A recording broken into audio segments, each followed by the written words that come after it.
ﷺ, he was sitting with his companions, and the Prophet ﷺ talked to us and he reminded us about Dajjal, the Antichrist.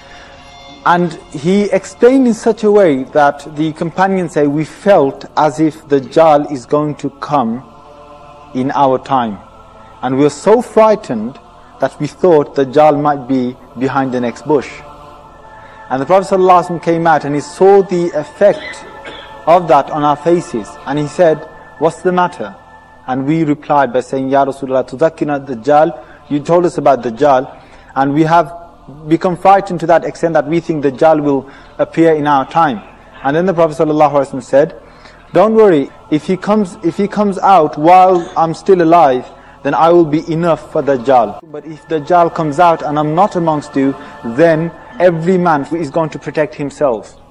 And if you look at the words of the Prophet ﷺ, and what he did is he created an atmosphere, and he said such words that made it seem he could come out in their time.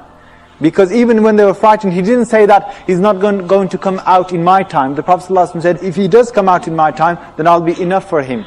And this shows that the Prophet ﷺ, he put into their thoughts that Dajjal could come out any time, whether it's in their time, whether after the Prophet ﷺ's time. Every nation must fear this.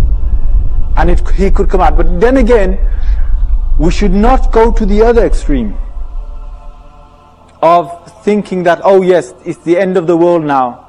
Dajjal is going to come out, Mahdi is going to come out, let's all sit down and let's do nothing. That's another extreme. The Prophet ﷺ did not say that, because he said, if the last hour comes and one of you is planting a seed, then continue to plant it, continue to do that. Meaning that the Prophet ﷺ is saying, even if the last hour comes, don't just sit down and think that this is going to be doomsday and that's the end of everything, if you see some signs. And I think continuously we've been bombarded with these claims of Mahdi has been born, Mahdi is coming out, Dajjal is here, or he's born, we're going to see him in our time. All these claims cannot be definite, because only Allah subhanahu wa ta'ala knows when he will come. Yes, we should be aware that Dajjal could come out in our time, and he could come out in anyone's time. It could be many generations after us.